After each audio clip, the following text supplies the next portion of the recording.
Hey, what's up, everybody? Here we go again, episode 65 at Face Value. I'm Brian. I'm Lucas. And Will. Super pumped to have you back again for another week. Again, another big weekend of college football. Some exciting games in the NFL world. MLB playoffs are rolling along. I haven't watched a second of it, not gonna lie, but everything's going on. So let's go ahead and get rolling into it. So as we start every other week, we'll go with our hugs and hikes. So Lucas, you want to start with a hug? Yeah, I'm gonna give my hug to the New Orleans Saints for getting probably their only win of the season. Um, might have ruined the chances for the number one overall pick since the Jets suck really bad too. But Spencer Rattler needs a hug as well. I think he was 0-10 as a starter, something crazy. Never won a game as a starter, so he officially got his first NFL victory. So yeah, I'm gonna go ahead and give the New Orleans Saints a hug. They can be happy for one weekend, and then next weekend they're probably gonna piss down their leg again, even though they're playing the Patriots. But we'll see. That's crazy too. It's just kind of funny. The Giants, they come off that big win against the Chargers, Yeah, which I think the Chargers have started to level out because they lost again today. But Jackson Dart coming off that high, getting that first win, and then then just the Saints. I mean, the Saints led the entire game. I mean, from the get, so that's a big win for them. I mean, if you take, I mean, they're not a good football team. Let's not get this No, twisted. The Saints are not a good football team. But if you take out the huge blowout against the Seahawks, they're in every game they play. Like a one possession game where they have the ball to go win. But still not a good football team. Don't get that twisted at all. But I think old Jackson Dart had him a day. Um, I think he had two picks. I mean, he still threw for 202 yards. Yeah, just a tough look. He was talking a little mess before the game too, saying that the Superdome wasn't very loud, and he's played in SEC venues, and I think that pissed off a lot of people in New Orleans, and they made it loud on him. But no, good for the Saints. Again, it doesn't matter. They'll still have a top three pick, I'm sure. But it was I was fun. gonna say the Titans helped them too by getting their win today as well. So Yeah, Oh, seems don't to be worry. the. The Jets are really bad. I yeah. was gonna say, dude, like, we can get into that a little bit, but I wonder how long at least they're gonna give to Aaron Glenn, but we'll see. I don't know. What about you, Will? I'm gonna give a hug to UCLA first-time play caller Jerry Neuheisel. Yeah. Unbelievable story. He's been a Bruin. He's Bruin through and through. Played quarterback. Came in as a backup. Got a big win over Texas in 2011, I believe it was. Whenever he played there, and took over play calling duties Wednesday, I think. They had 2 full days of practice of him with him having plays and getting the team ready. Comes out and UCLA obviously beats Penn State and one of the more shocking upsets I can remember, guys, in recent memory of college football. Maybe even longer than that, but for sure recent memory. I mean, this game was on nobody's radar. And for him to come out 2 days of preparation with this team and for a team that hadn't led for a second all year Not a to second. come out in 27 first half points and hold on for the win. Yeah, looks like maybe they should have gave Newhouse some play calling duties earlier, but had that offense humming. So great story. His dad was the coach there too. His dad got to call the game for CBS, so uh, it was just a cool thing all around. So hug for Jerry Newheisel. Probably Yeah, going to be just the official offensive coordinator by I tomorrow, would I would say think. so. Yeah, I would hope he gets the official title. I'll say considering they got blown out by New Mexico just 2 weeks ago, 35-10, and then being the number seven team in the Destroyed. nation. Yeah, Yeah. Yeah.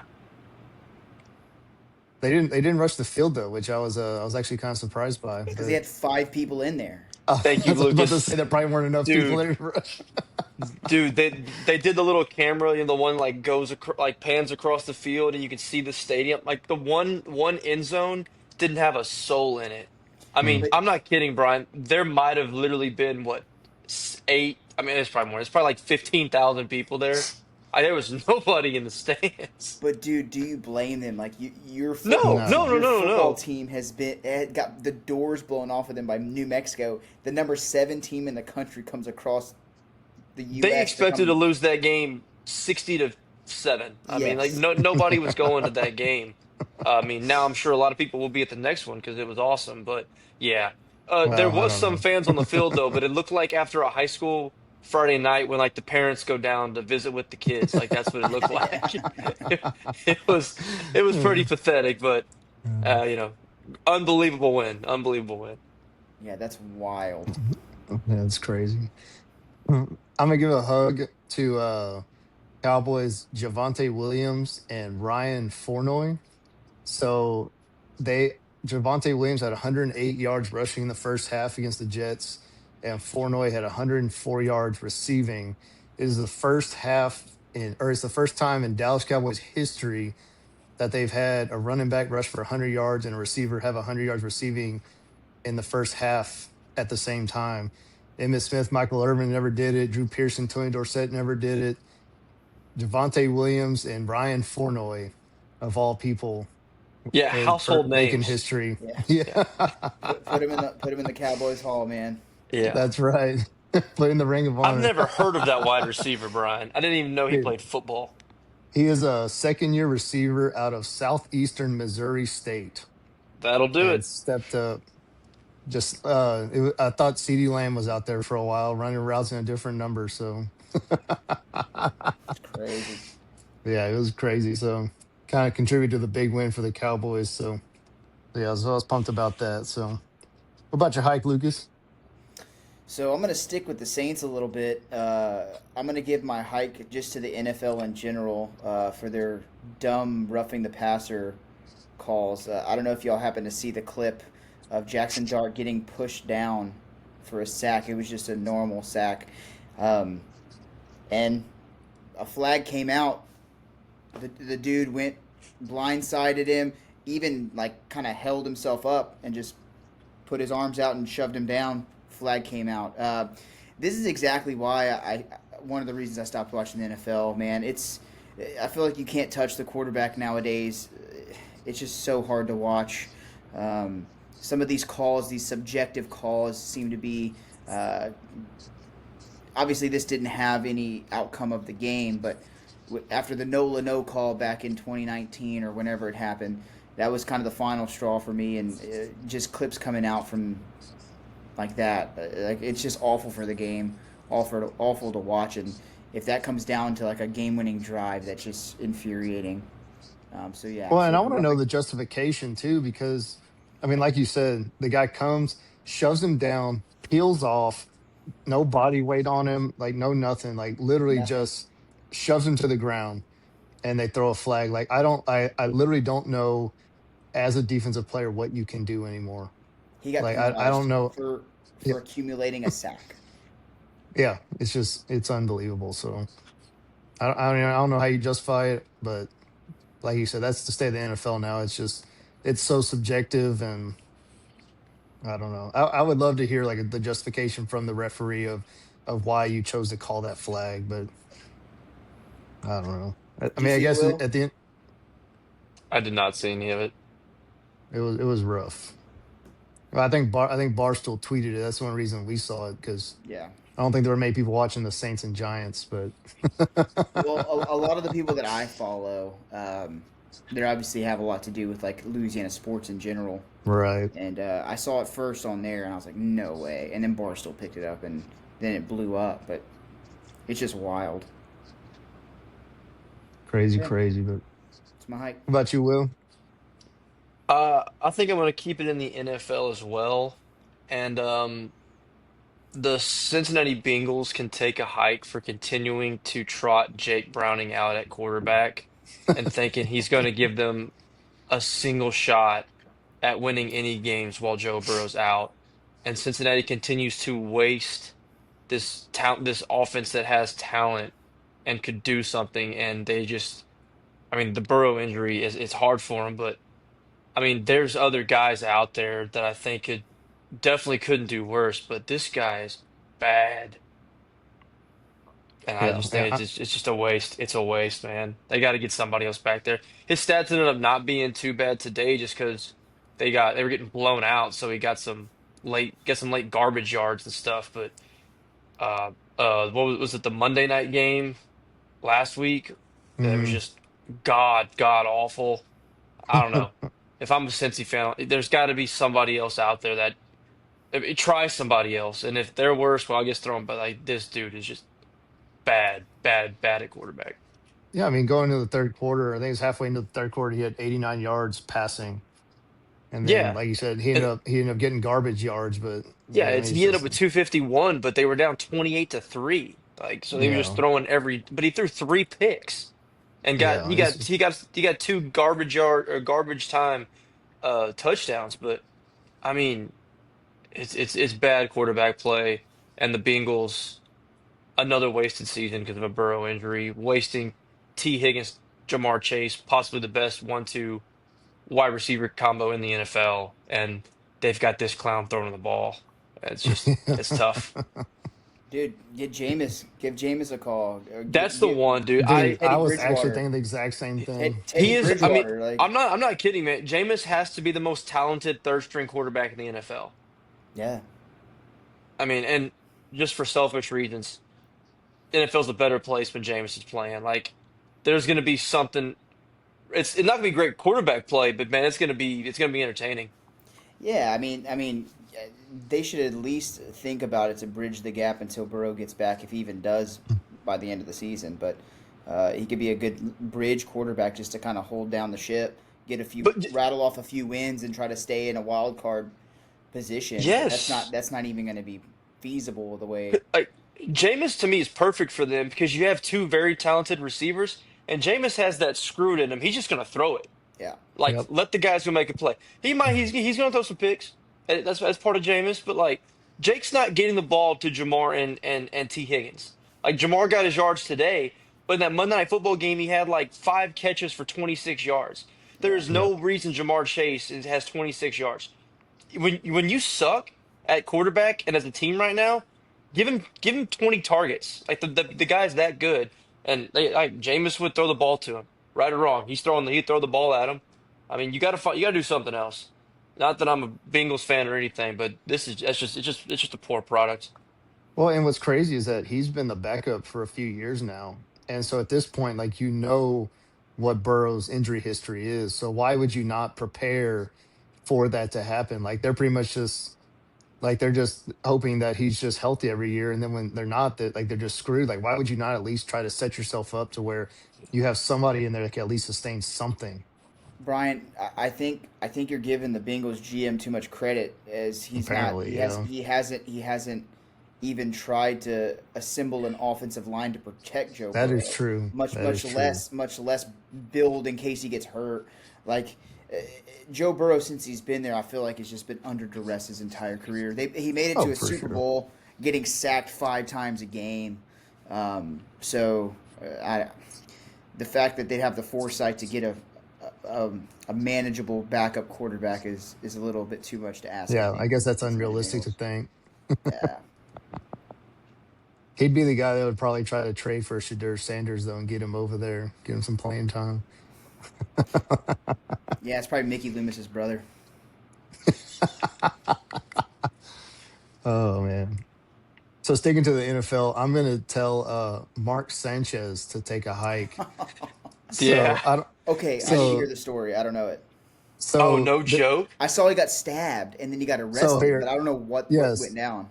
So this is what happened because originally this was gonna be my hug.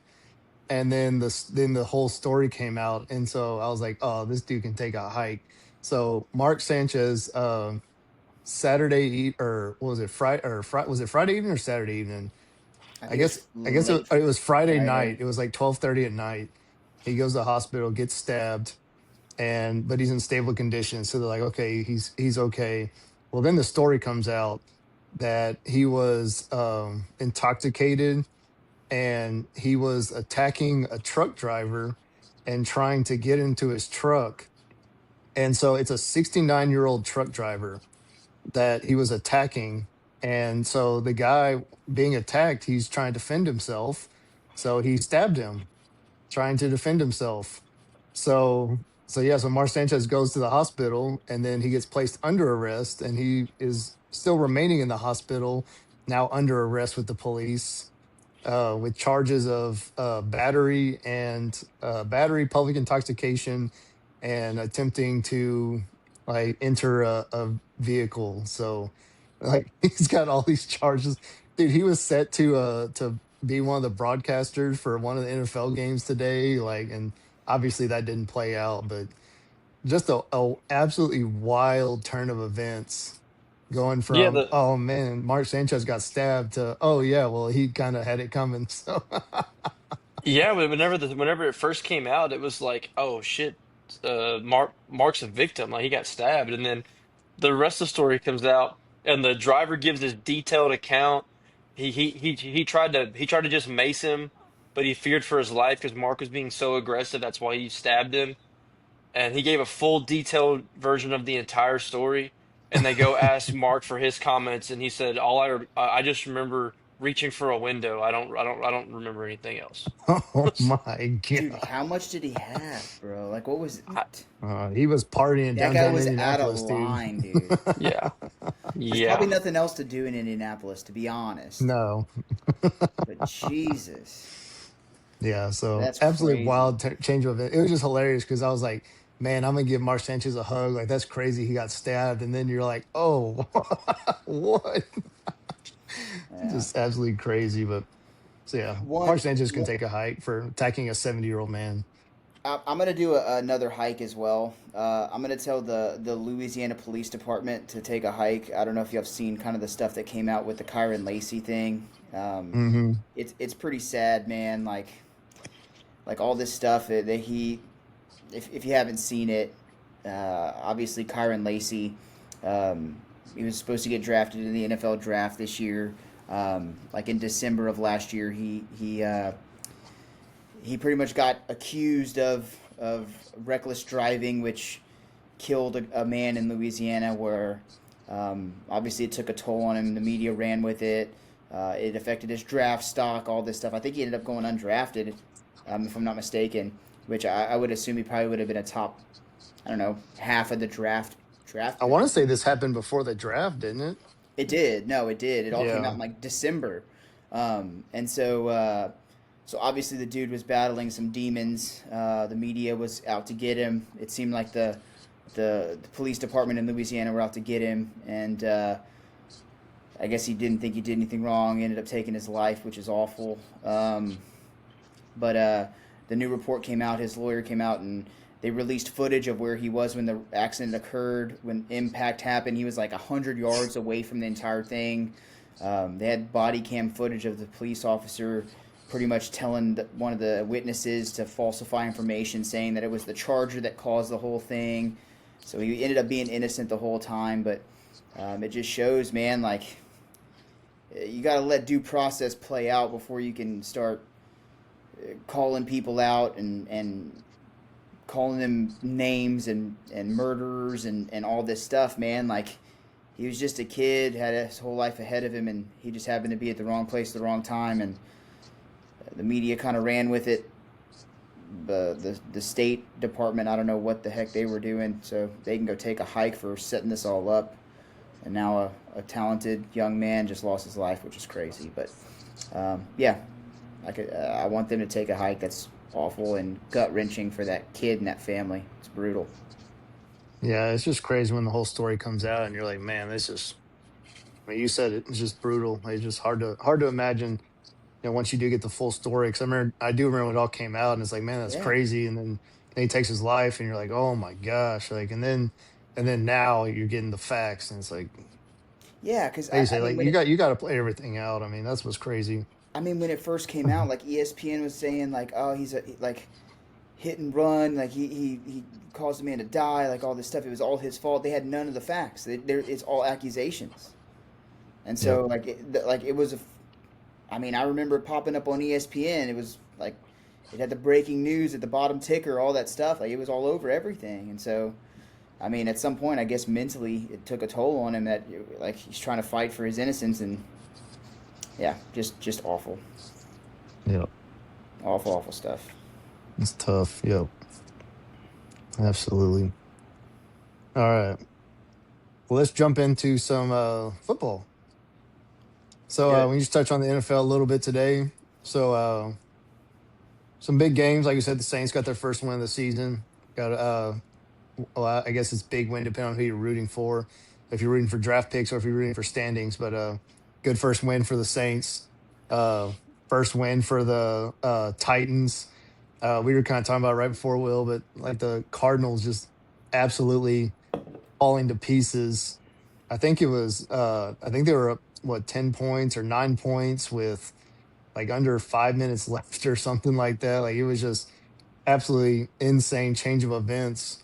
Titans end up pulling away 22-21, getting a last second field goal to win it. So there's a lot of bottom feeders in the NFL right now.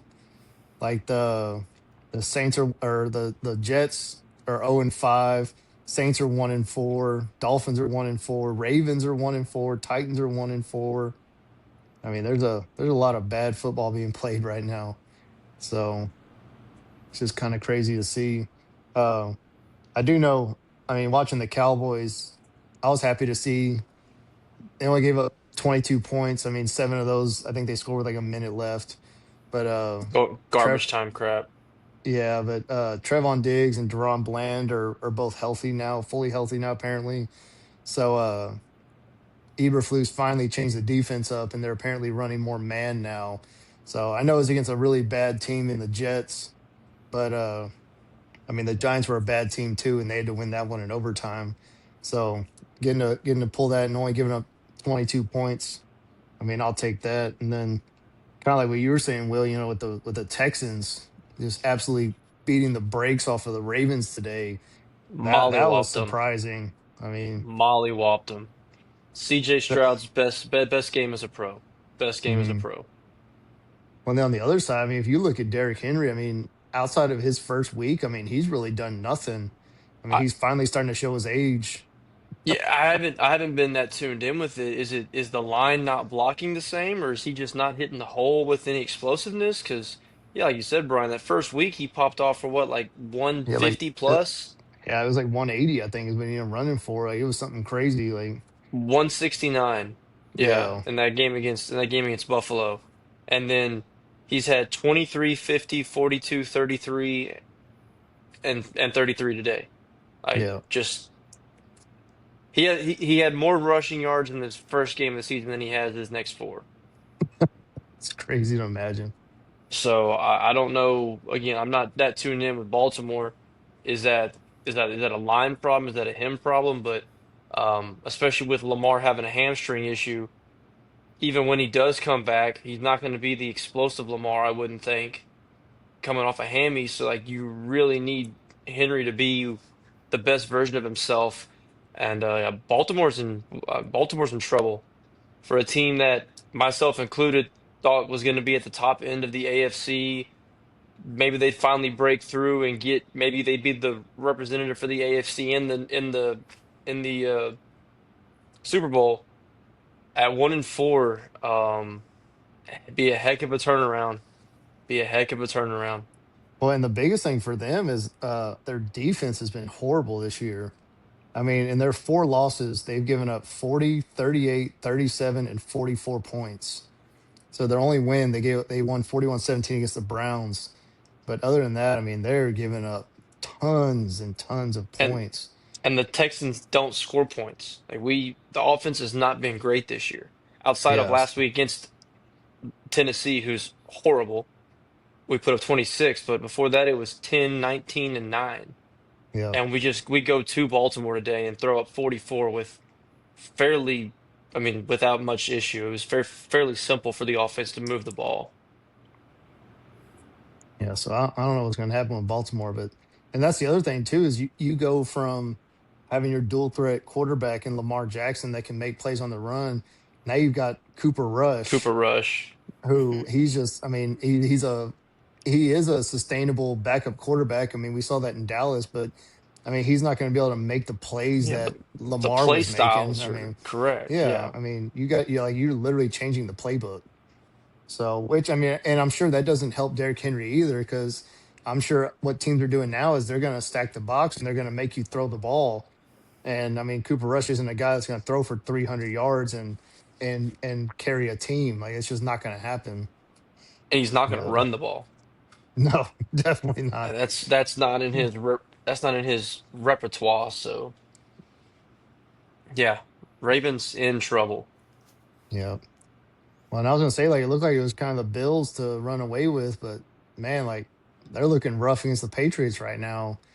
Like, they really have no rhythm and Yeah, everything. Like, they have the second worst rushing defense in the league. I mean, they're just there's a lot of problems. It's kind of, I mean, for me, watching the NFL, it seems like it's the Eagles and everybody else, which I hate to say as a Cowboys fan.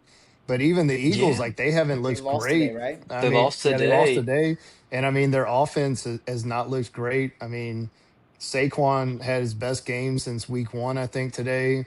Um, like AJ Brown and Devontae Smith apparently are both voicing displeasure from within the locker room about how things are going and how upset they are about everything. So, I mean, Y- and if Yeah, you, I mean, go ahead. I was gonna say, like for me, like I've never thought Jalen Hurts was a great quarterback.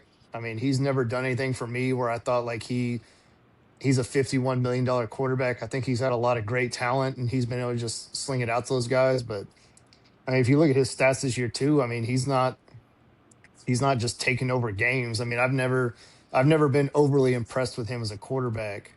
So, I mean, if you're having problems in the locker room with those guys, I mean, you're looking at potential issues going on. It's because Kellen Moore's gone. Yeah, it must be. well, I think with those guys, it was more about the game plans and being maybe a little selfish stat wise, like because they're not getting theirs. Because up until the last 2 weeks, like Jalen Hurts was throwing the ball 20 to 25 times a game. Like their game plan just Hmm. wasn't really geared up for a lot of passing. So when you got two guys that are very talented and want the ball, and you're trying to divvy up targets, plus you got Saquon in the backfield, like I just don't think they were getting what they were wanting. He threw the ball 38 times today, which has got to be the most in a while for him. But Yeah, well, for I sure. think that's kind of what that was stemming from because you're 4-1 coming off a Super Bowl. Like, unless something's really off, like why are you already having that kind of locker room chatter? So Yeah, exactly. I mean, that's the Philly style, though, dude. People are always unhappy in that's true. Philadelphia. Yeah. Last year they wanted Sirianni's head on a stick in like week 4, fire Yeah. him, get him out of here, we stink, and then they go win a Super Bowl and now everything's fine. But if they lose like their next two and fall to 4-3, it'll be the same thing again. The sky will be falling. I was gonna say because look at Doug Peterson. I mean, led them to their first Super Bowl since 2004, and then 2 years later he's gone. I Gone. mean, it was just like you go from the top to the bottom just in a hurry in Philadelphia. Like it's crazy, but I don't know. But still not 100% sold on Nick Sirianni. I think he's a culture guy, but I mean, I don't know how he is as actual coach. I mean, he is true Philadelphia though. He's got that arrogant, cocky ego. So that's probably part of why I hate him, but also just because he's the head coach of the Philadelphia Eagles. But I don't know. So yeah, you got anything, Lucas? Not a thing, bro. I did Yeah, see a tweet. I will say I did see a tweet. Who's the Browns starting quarterback? Is it Dylan Dylan Gabriel. Gabriel. Dylan Gabriel? Yeah, I saw a tweet. It made me chuckle. It said they should announce Brown starting quarterbacks like presidents, like the 41st quarterback of the Cleveland Browns. It made me laugh. Oh That's all I yeah. got for my NFL content today. Yeah. Yeah, man. Well, dude, Is that since 2000? I don't know. I thought it was yeah. fucking It's hilarious since though. who was the quarterback that started it all? Was it Couch? Yeah, Tim Couch. Yeah. So ever since him, like, there's just a laundry list of quarterbacks that have come through Cleveland. Yeah, I think I yeah, saw a dude. stat. I think I saw a stat with how many starters they've had since this run started. It averages a new starter every 10 point something games. Nice. That when that was put in that kind of terms, like, that's incredible. That you're not Unbelievable. even having guys like make it. You're And not then even you have averaging a full season. and you have these like lifelong quarterbacks at teams that are there for 10 plus years. It's Yeah, crazy. 40 Well, something QBs in 20 something years is outstanding. well, dude, that was a crazy stat I saw the other day. Was that Dak Prescott is the longest tenured quarterback of any active QB right now, which is That doesn't crazy to think. I doesn't mean, it's surprise me at nine all. years. Yeah, doesn't surprise me at all. So Mahomes has to be probably up there. Um, yeah, he came in. Well, yeah, Lamar. he came the year after. Yeah, I think Lamar and Mahomes came the year after Dak. So hmm yeah, Wow. That doesn't surprise me one bit because Russ has obviously been a journeyman later in his career because he was Yeah. in so Seattle like for a long time. Russ, Baker Rod, Mayfield, like he's been all over. I mean, yeah. like Yeah. guys like that. Rogers, Kirk moved on back and hmm forth. Yeah. That's Stafford left because Stafford was Hmm. yeah. in Detroit for forever. Detroit. Yeah. Dak is probably it, It's crazy. and he's going to be Speaking there of the even longer. Browns, oh, I know, forever and ever, dude, forever and ever, dude. Greg Olson did make a good point today because he was talk. So obviously, Micah Parsons is a talking point every Cowboys game, and so like one of the things they talked about is, so you got two first round picks for Parsons. So yes, like your focus should obviously be on defense because the way defense is playing right now. But then is that defense going to be good enough to get to the level of the offense before the offense starts to take a downturn because of age and everything else? And Yeah. so it's like, and that's again, we talk about it over and over again. It's that cycle of mediocrity. It's the defense is going to start getting better and the offense is going to start going downhill. And then, so then they start building the offense. Well, then the defense starts going Yeah. downhill. And it's just like, it's just forever and ever a cycle. And the problem is you just have too much money tied up with Yes. a small group of players to where you're not flexible with the cap and spending where you need it, right? Um, Yeah. I mean, obviously you want a quarterback that can manage a game, and Dak has looked good this year from what I've seen. He Like has. he He really hasn't looked has. awful, so he's doing exactly what he needs to. But whenever you have a defense that struggles to stop the New York Giants and Russell Wilson, like that's a problem. But again, if you had a little more cap space, if you didn't give this huge contract to Trevon Diggs, or I mean, you obviously want to keep C.D. Lamb, but I mean, could you get some relatively close production to C.D. Lamb from somewhere else for cheaper? Probably. No. Um, you can get close production. You can get close. You could absolutely get close, I was right? Brian, saying, you well, you Because named a guy that had 100 yards in the first half today that we'd never heard of. yeah, exactly. against the Jets, against the Jets. Yes, but what's C.D. Lamb making per year? 33 mil. Yeah, so you go find a $20 million receiver. I Well, guarantee you I'll production will be tell you who their close. cheaper option is right now is George Pickens, who's on the team. So Exactly. That's what I'm saying. yeah. What is he making a year? No. 10? Uh yeah, I don't know if he's gotten his big contract yet. So He hasn't. There you I go. know That's I know they wild. said that they've started talking about extension talks, which is another quarterback's gonna or another player is gonna have all their money Yeah. Well, invested yeah, in. because So Jerry will wait until he's at his maximum value of course, instead of yeah. just doing it before he gets there. He's gonna wait till three other receivers get signed first and then he'll extend him. Yeah. Speaking of the Browns, I did want to make one last note. Did y'all watch the press conference with Shadur after they named Dylan Gabriel the starting quarterback, and then they When said that Shadur was still the number three quarterback? That should have been my Yeah, hike, man. That should have been my hike. Is that he dude is okay? all drama, dude. Dude, that's Dion. He's Dion, dude.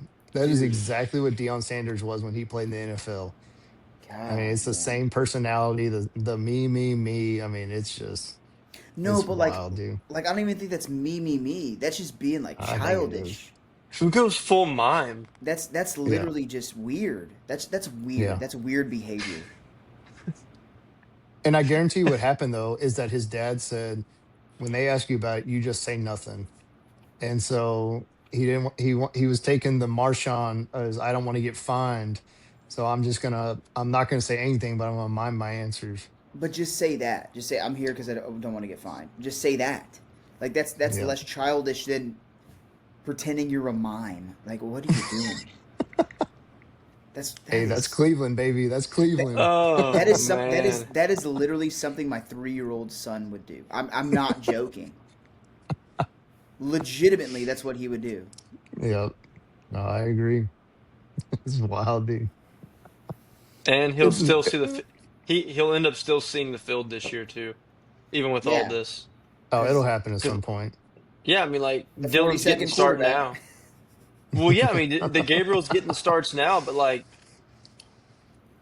I would think at some point they're gonna let Shadur give it a run too. Probably whenever they're like 2-10, and just to see, or if Dylan struggles at all. I mean, I would think. Maybe, I mean, unless Gabriel goes out there and starts playing unbelievable, then there's no reason to. But you have two rookie QBs, you're a bad team. I'm sure at some point they're gonna roll him out there, Yeah. even with all the theatrics and everything. But it's just I do wonder, like, is he really not performing well in practice too? For them to, or is it just like a leadership thing of like you want Flacco to be in there if Gabriel goes down, to where like you put Gabriel in there, but you still say you're still the number three quarterback. Like, I mean, I would have thought Gabriel's more ready. I mean, he was in college. oh yeah, for Longer. sure. Actually, not that much longer, but he played the higher level longer. He's seems to be more mature. I would have thought Gabriel would have been more ready to go. So, uh, Yeah, as normal rookies would, I mean, yeah, you would think by like maybe game 8 to 10, Shador would have a lot more figured out. But I can see why they roll with Gabriel at this point. yeah. Oh no, yeah, no. Even if they're performing the exact same in practice. Yeah. No, I don't disagree with the Gabriel. I was just saying like them keeping Joe Flacco at backup. Like I'm just thinking like it must be a leadership thing. You still want him to be able to Yeah, step in if things go downhill and not go yeah. from one rookie to another. So, but yeah, but I do agree. I could see at some point like if they keep losing and Gabriel's not doing enough, which I don't know what's enough. I mean, I couldn't tell you a single guy that he's throwing to right now in Cleveland. I mean, Jerry Judy, that's the one guy I can think of that he's throwing to. And then I will say, like the Yeah, biggest surprise out there is Quinshawn Judkins. He's actually been playing really well since he became active.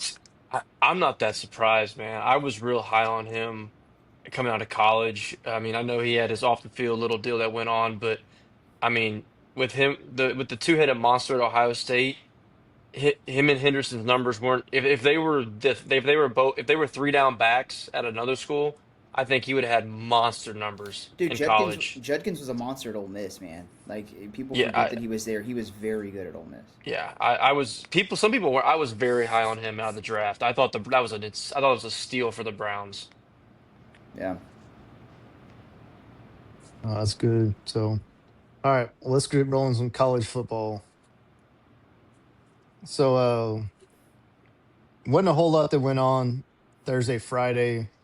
Um, I Really guess the wasn't a big, ton of craziness yeah. overall. Well, I was gonna say like the biggest thing is that like South Florida, like despite their Miami loss, like they're still rolling. Like I still wonder if there's a chance. I think is Memphis still undefeated right now? Yes, and is now So currently is Memphis ranked now too? Or I think they're both ranked, right? I haven't seen the AP. I looked at the AP earlier, but Yeah, I didn't look that low. Memphis 23, South Florida 24. So yeah, so I mean, I could see South Florida still making a run, still getting up there. I mean, I know they played Charlotte, who's not a great team, but I mean, they dominated 54-26. I mean, their quarterback, he's kind of like he's like South Florida's Haynes King, to where he's their leading passer and their leading rusher at 211 passing and 162 rushing on Friday. So I mean, we're they just gonna. have Fi- a crazy stats. they have a big game Friday. I mean, we're gonna find out if they're both undefeated. They play each other on the 25th. So Uh, Oh, yeah, there you but go.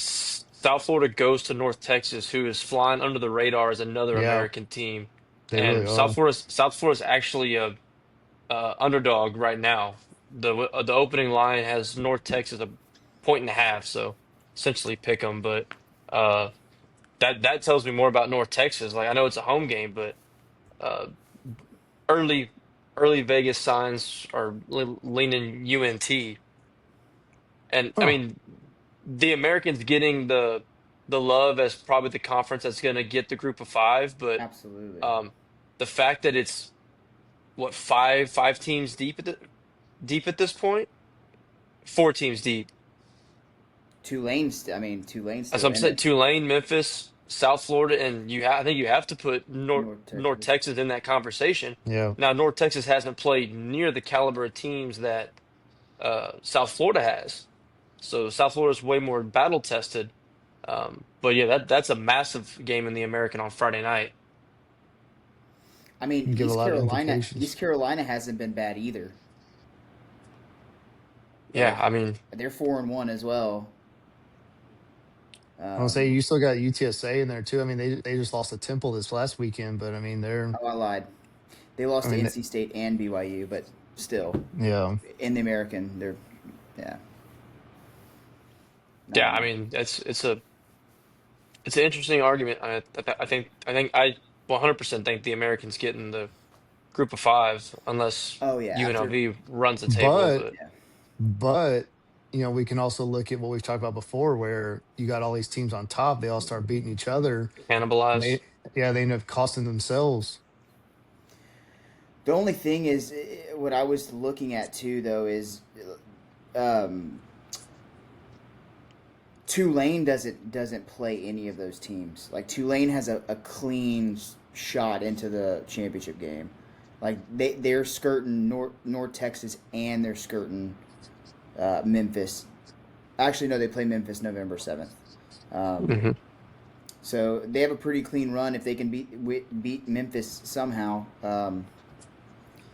I guess the winner of that game will determine a lot. But then you have North Texas. Wow, man. Tulane actually is the one that kind of scoots everybody. Tulane only has Memphis. They don't have South Florida or North Yeah, Texas, yeah, and they have some of the bottom feeders in that conference. So, absolutely. uh, yeah, Tulane might have the early signs say Tulane might have the easiest path. They have an easier path, and they have two Power Four wins on their schedule And too. yeah, yeah. Which Hmm. I mean, the Ole Miss loss doesn't look as bad now. I mean, with Ole Miss being where they're at in the standings. No, for sure. Especially if they can stay up there. I Yeah, mean, it just keeps looking better. Just looking at the American, and Tulsa's 0-3 in the American, but they beat Oklahoma State. That is that is so crazy. Granted, they're 0-3 in the American, but they've lost to Navy, Tulane, and Memphis, who there's the yeah, top teams in the conference. But yeah. still, sorry, I got that's really irrelevant to our conversation. But that's nuts to think about. Oh, poor Mike Gundy. On to the I next one. I, I think he's all right. Yeah, I think he'll make it. I think he's gonna be just fine. Yeah, he's not gonna be on the streets. No. All right. And then man, Saturday, just a wild weekend. I mean, just upsets up and down. I mean, we touched on a couple already. Um, I mean, we can kind of start. 11 a.m. Yeah. Just to preface, I didn't get to watch much at all in the morning or afternoon slates. I was working this weekend, so um, yeah, I know was Iowa State Cincinnati was that 11 a.m.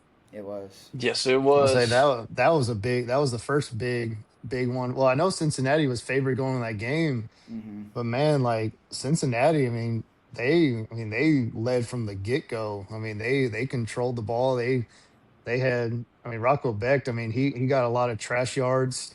Same thing, just because, I mean, they were so far behind the entire time.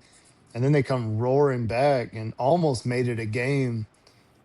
And then, yeah, Cincinnati, able to pull it off in the end 38-30. But, I mean, that just kind of goes what we were talking about with the Big 12, where it's just, I mean, I mean, Cincinnati has been like a sneaky good team this year. I mean, I think we said it last week. I mean, outside of that loss to Nebraska, I mean, I mean, and they played well in that game.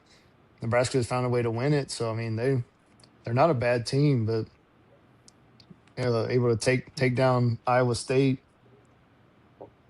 Yeah, I mean, moving forward, they'll probably be ranked fairly soon. They got UCF and Oklahoma State, so they should take care of business the next two weekends. Then they got Baylor and then Utah back to back. But I mean, who's to say that they can't win one or both of those games either? So Yeah. I think Cincinnati can make some noise in the Big 12. That was an impressive win. I mean, I know they ended up being favored in Vegas, but um, score really isn't as indicative of the game. They thoroughly controlled that game from start to finish.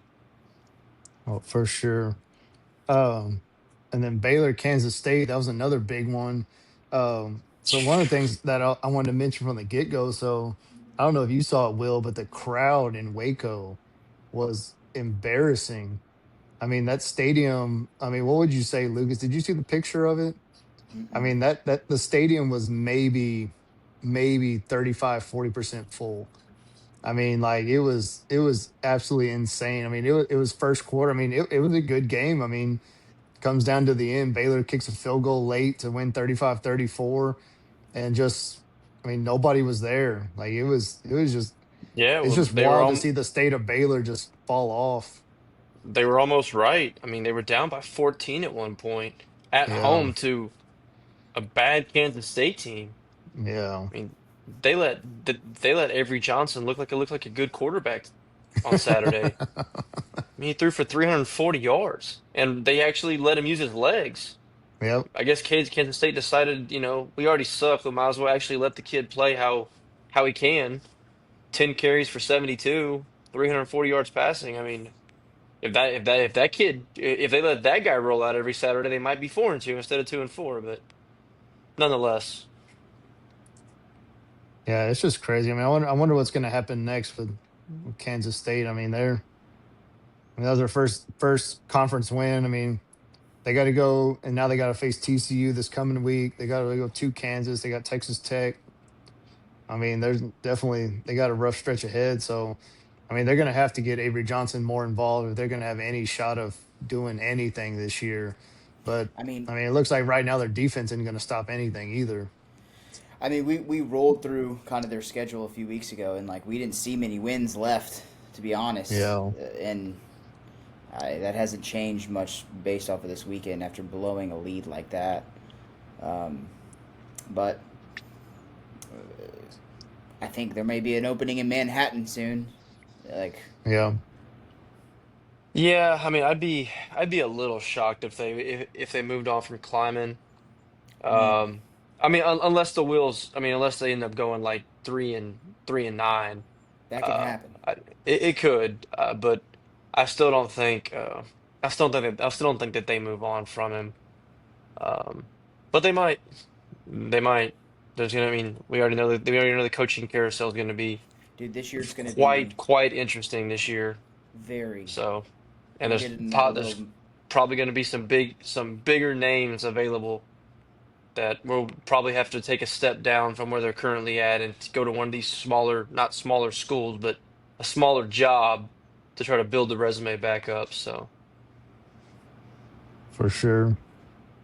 Um, Another big game, Virginia sneaking out over Louisville yeah, in overtime this past weekend.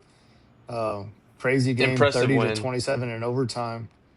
I mean, I That think was a well, huge Louisville was letdown. what 6.5 point Yeah. favorite, right? Yeah, I was pretty dang confident Louisville was going to handle business there, and that's just a credit to Tony Elliott having the Cavaliers ready to go because that's a super easy letdown game coming off a big win. Go on the road. Louisville's been a good team. They haven't been anything crazy great, but they've been a solid team. And yeah, I mean, I was fully on that bandwagon that they were just gonna handle business fairly easily at home, and not the case at all. I mean, they have the whole field rush fade for a reason, right? Like Yeah. that's literally a betting strategy, right? Yes. The next week after a field rush, you fade them, so you take the other team, and I mean, credit to Virginia for sure. That was Absolutely. I really didn't think they were going to go in there and do that either. Well, especially So being down 10 points in the fourth quarter and coming yeah, back and tying it and then getting it in overtime. I mean, that's a gritty win for them. Fast especially in like you said, overtime coming too. off that. Yeah. So that was big. One of the big surprises I saw this weekend too was which maybe it is, maybe it's not, but Michigan struggled a little bit against Wisconsin because I mean, like, I haven't seen any of Wisconsin's games, but just seeing their stat lines and seeing their scores, I mean, Oh, they're they've awful. been bad this I year, was gonna bad, say bad, bad. that might be another That's opening. Luke Fickle might be gone. will be. I don't know. I Oh, don't know what for his sure, buyout yeah. is, but Fickle's gone. That I don't know how that hire went so bad because I thought it was a great hire when they got him. Same. I mean, he fit in the area. I mean, he knew how to recruit coming from Cincinnati. But sometimes certain schools just have to play football a certain way, Yeah. and Fickle tried to change how Wisconsin played football, and it has gone terribly wrong. Terribly wrong. Absolutely. But yeah, I can answer that question though, Brian. Sharon Moore is still the coach of Michigan, and that's why they look It's because true. they'd have been better off sticking with Biff Poggi because I think Sharon Moore is a bad head coach, and as long as he is the head coach of the Michigan Wolverines, they will not accomplish anything great. I mean, they will just be an average football team at best. Yeah. I'll And never was trust them as long as he's the head coach. I'll put it that way for sure. Well, and with their schedule coming up, I mean, there's a chance that they end up going 9-3, 10-2. I mean, that's going to be enough to keep his job. So I mean, that's depending on how the schedule keeps stacking up. I mean, he's going to keep getting enough wins to keep his job unless things If really they just fall off the rails. If they ever take the training wheels off of Bryce Underwood, they'll easily go 9-3, 10-2. But they've got this kid like locked up. They won't let him just go be the super uber athlete he is. Like the play Exactly. calling with that is crazy. And again, that's the head coach. That's Sharon Hmm. Moore. Like let him go let him learn as a freshman. Like, take some of the chances. Let him make some of the throws that'll get him better next year. But the longer you keep him locked up like this, and don't let him make the mistakes are going to come next year whenever the expectations are higher. I hate when they do this with freshman QB. I understand the whole try to slowly work him out there, but I mean, you're already in game five, and you're getting Hmm. into the meat of your schedule. Like, you gotta start taking away some of the. You gotta start letting him play some football if you're going to win any of these big games, in my Yeah, let it opinion. rip. No, I agree. I mean, I get the first few games settling in, learning the game, but yeah, I mean, now you're halfway through the season. I mean, you got to start going. I mean, Yeah, but or you're never really going to catch up. I mean, agreed. But you also mentioned it a while ago as well, right? With Wisconsin, like certain teams play certain ways. If you just start opening up this offense, like you could end up like Wisconsin. Right? They're a run first offense. Like their running backs are going to get majority of the touches, which it's worked out pretty well for them. And so, like if what's the kid's name? mhm. Hayes. Like Justin if he Haynes, doesn't yeah. Haynes, if he doesn't bust off like 375-yard touchdown runs, they're probably 2-4. But he's been Yeah. popping off because they're just wearing and tearing down defenses, which they did to Ohio State last year too. Ohio State was just dumb and tried to play their kind of football. But I think that's just how Michigan is. Um, but again, because if Bryce Underwood starts slinging the ball around, I mean, sure he probably can. I'm sure he has the talent in him to do that and make plays with his feet. But then, is that Michigan football anymore? Probably not. Well, and I do think that they started to go that way a little bit in the second half because I mean, he ended 19 for 28 for 270 yards. So I think after the first half and they're struggling, they're tied at half or they had 3 point lead, and it was just kind of like, okay, let's see what happens, and he let it rip a little bit. So Yeah. I mean, that's the most yards that Michigan quarterback's thrown since JJ McCarthy. So I mean, And you just got McCarthy to find never the never threw the balance. football either. No, exactly. So I mean, you just got to find the balance. I mean, you've got a great running back. I mean, I just let your quarterback play a little bit too, and I mean, That but is a I do really agree about bad. Sharon Moore. I mean, That is a really bad Wisconsin secondary too, as well, though. mhm. Just an overall bad football team. Like, Yes. and the game was at home. Like, I thought they were gonna. I mean, I guess they still won by 14, but I thought they were just gonna mop the floor with them. Yeah. Maybe looking ahead or something. Well, let's get into 2:30. So we had three big 2:30 games. Um, One of the ones turned out a little disappointing.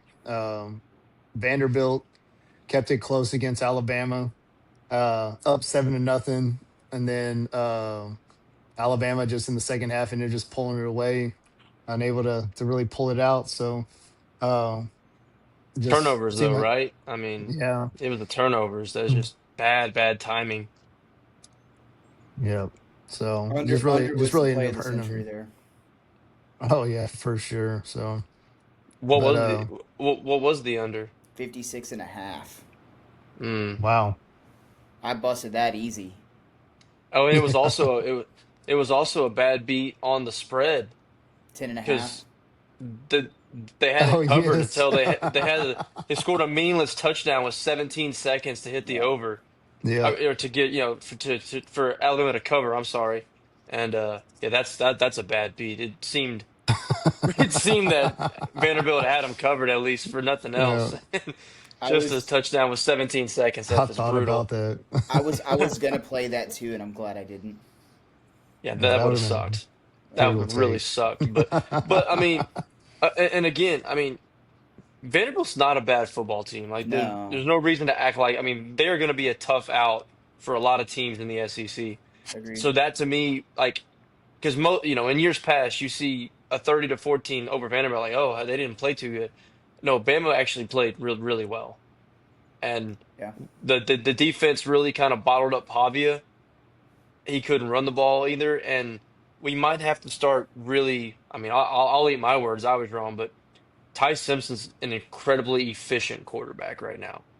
Yep. Like he's making all the right decisions. He did throw his first pick of the season, but still, outside of that one bad throw, like the kid does not make a lot of uh, questionable decisions back there, and that's going to be very key if you get into tight games where it comes down to a bad play or a bad decision. Like he just doesn't seem to be doing that, which you would expect out of what is he a fifth year guy? I know he's been there at least 4 years, but yeah, he's been there long. he's probably a fifth year guy. So you'd expect that, but still, he's playing some very efficient quarterback, and it stinks for all of us because week one we were all throwing a party, claiming Alabama's dead. DeBoer might already be having trying to find a new job, and they are anything but. Alabama's still pretty dang good. Yeah, they're Yeah, playing well for sure. yeah, they're definitely one of the good teams. Again, I think we talked about it in our group chat. Like, I really don't. Aside from probably Ohio State, I really don't think there's any great teams this year. Um, I mean, Oregon's playing pretty well too. Some people have Miami as great. I mean, We'll get to that. Yeah, we'll get to that in a yeah, I second. mean they're good. They're good. They're a good football team, but in any given week, I think they could lose to another good team. Same thing Hmm. for Alabama. Like Alabama went up against Florida State, who's a good football team, and they lost. And I think that's a product of NIL, transfer portal, all that stuff. I think people need to get out of that mindset of like having dominant football teams who are going to run away with a conference or a national championship like that. I think those days are over. There's more parity. That's just like if you lose one game, the sky's falling for most people because in previous years that was the case. If you lost one game Yeah, during the regular season, your season was over. Now you have yeah. mulligans, right? You can lose two, possibly three games and still get into the playoff. Like that's not out of the realm of possibility. So I think a lot of fan bases need to chill out. Same thing with Alabama. Everybody's like, "Oh, Alabama's done. They're not making the playoff this year." Well, there's still time to improve and get back on track and sneak into a For playoff. sure. Like we talked about, I Well, guess we didn't touch at the 11 o'clock game. Dude, Clemson still has a chance.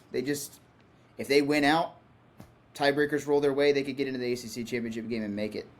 Like that's still a possibility, even though they looked awful at the beginning of the season. and they played a really bad North Carolina team too. They So, did absolutely, but God, they dominated. They completely dominated that football game, and that's what we thought we were going to get throughout the rest of the season. They should have did that to Syracuse. Like that should have been the Syracuse game as well, for because sure. Syracuse didn't look that good this weekend either. We got to get Bill Belichick out of college football, guys. This is going to tarnish a legacy in an unprecedented way. Well, This his is just girlfriend should sad. be graduating this year, so he'll probably go ahead and go This on. is Yeah. this And is then and sad. and then Oh God. they'll probably call Pete Carroll after he's done with the Raiders and bring another 73-year-old man to coach their football Here's team. So another team that looks really bad, but yeah, I mean this is not this is hard to watch. Like they're Yeah. putting out an awful product of football.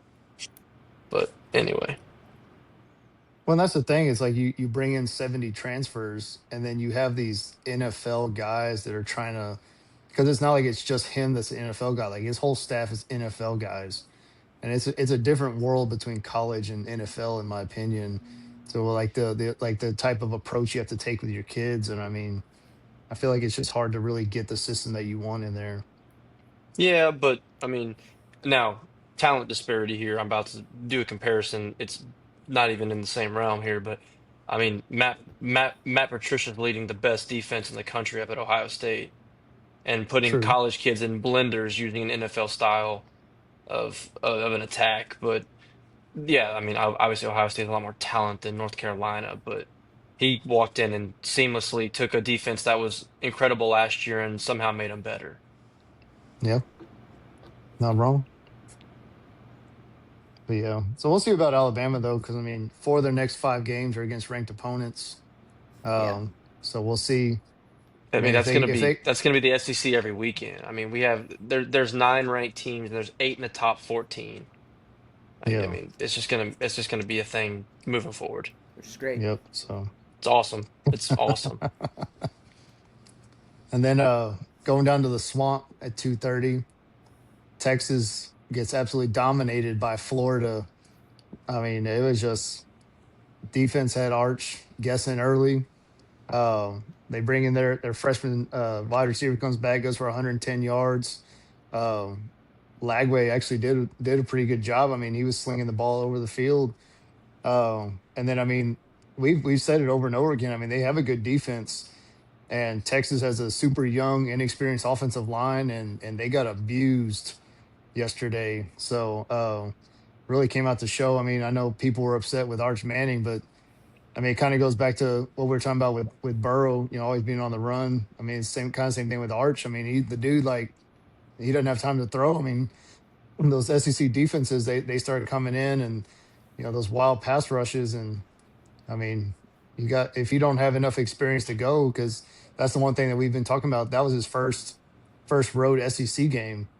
I mean, his second one overall. I mean, he played Mississippi State at home last year, but I mean that was Mississippi State, who was bad last year. Yeah. So I mean, it's just a first true road test, and I mean, you saw the youth experience from him. You saw the youth experience from the offensive line. I mean, there was definitely lot of lot of things to work on in Texas. Now, I know there's some people that think that the sky is falling and the season's over, but The sky is falling. The season's yeah, over. Yeah. No, I mean, Texas still has everything ahead of them, right? They got to figure out how to run the ball, dude. And that's what Mhm. I was gonna say. I feel like Texas's offense, actually Texas as a whole and LSU as a whole, I feel like they're almost carbon copies of Very each other. very similar. Like I would say. they both have an offensive line that can't figure it out, that haven't gelled yet. They haven't played a lot of games together, which there's still time to get better. There's still time for those guys to kind of get it together. I mean, we saw what happened with Ohio State last year. They didn't start playing their best ball till the end of the season, right? Whenever the Mhm. playoffs kicked off. If you get in, like, there's still a possibility. The offensive linemen on both of those teams, and LSU and Texas, are very talented individually. They just haven't put it all together and played very well together, right? And because of that, they're missing assignments in pass blocking and run blocking. Like, that takes time to kind of get it all together to play as a five playing as one, right?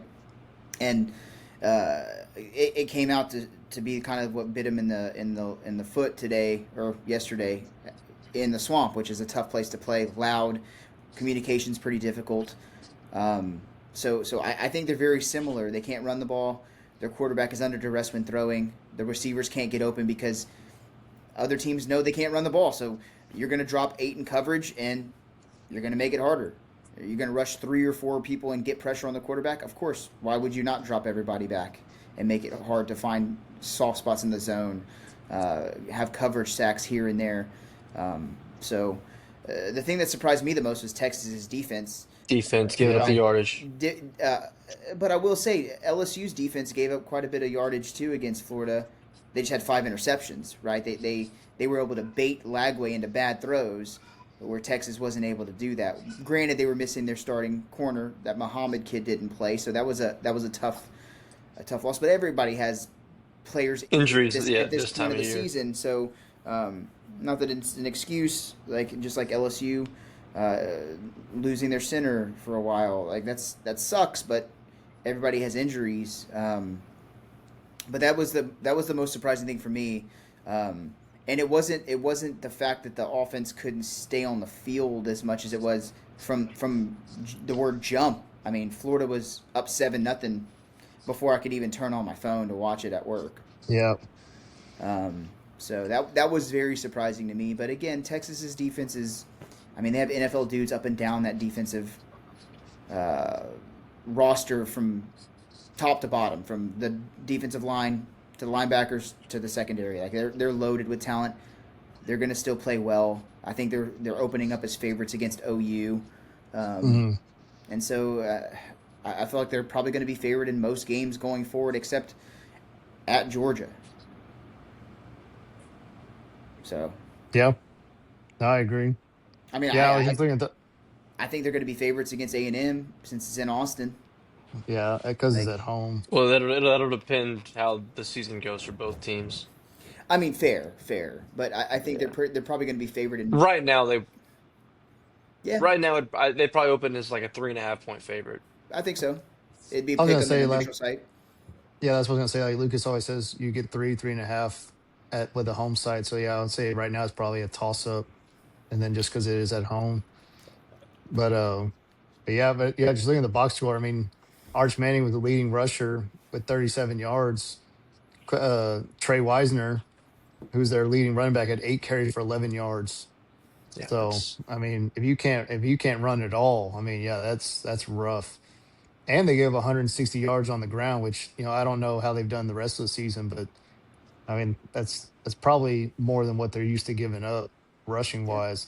And then Lagway throwing for 300. I mean that was the biggest surprise for me because that was one thing we talked about is like Florida's not going to score on Texas defense. It's probably going to be a low scoring game. And then I mean they were slinging the ball everywhere. So but yeah, but the sky's not falling yet in Austin as much as some people think it is. But if they lose to OU this week, the sky will have fallen in Austin if they yeah, lose to OU, especially without Mateer. well yeah, I was gonna say we There can will be talk a about that, but full-blown revolt, and there will be calls to have Arch benched if he plays bad against OU. Arch There bench, probably already is. Sark fired. I mean, Yeah, there probably already is some calls about benching Arch, but if he goes into the Red River rivalry and just pisses down his leg, it's gonna get real hot. Um, but going back to Lagway throwing for 300, like Lagway threw for 287 against LSU. Like he just threw 5 picks. I think the The difference in that, talent's there with Lagway, guys. yeah, Like we know absolutely. it's there. It's just every game it's a toss up. Is he gonna put it together or not? I think him playing at home is a big part of that. Absolutely. I'm And very glad I get him on the road this weekend. yes, I don't want to go back to the swamp. We got away with one last year. I don't want to go back there if I don't yeah. have to. mm, for But sure. again, you also have to have the play too. This was Billy Napier's line in the sand game as well. I think this Texas game, like, uh, I even if he loses it, I still think he's there for the A&M game and probably the Mississippi State game. But this just gave him a little bit of a lifeline There, again, like last year. there, there's no way he does this again, right? I There's no mean, way he finds a way that's to what he did There's save always his last a year. job. way. There's always a I way. know. I mean, I, because I think he was even more dead this year than last year. I mean, I'm not I, I, disagreeing with I, that at I, all. I I think there was a legitimate possibility if they lose that game by more than 10 points Saturday, he probably doesn't have a job today. But just think about this, like if he can somehow Florida's schedule is just brutal. We've kind It's of been so over yeah. that. We've been over that, but he only has one conference loss right now. Like that's also a thing. He's 1-1 in conference. If he finds his way to, they only have two. Like, I think he'd have to win 7 games somehow before they make this. Like before they, I think he has to win seven to have an argument to not fire him. We've been down the schedule. I don't know how he gets to seven. I don't know how he finds 5 more wins on that schedule. Because I if he mean, does, that would actually be impressive. I mean, I I think they can get Tennessee. I like Ole Miss seems to piss down their leg every year, and, Well, I'm and not. I'm not gonna sit here and be like I'm uber confident going into Saturday. I mean the line's 8.5. It opened at 8.5.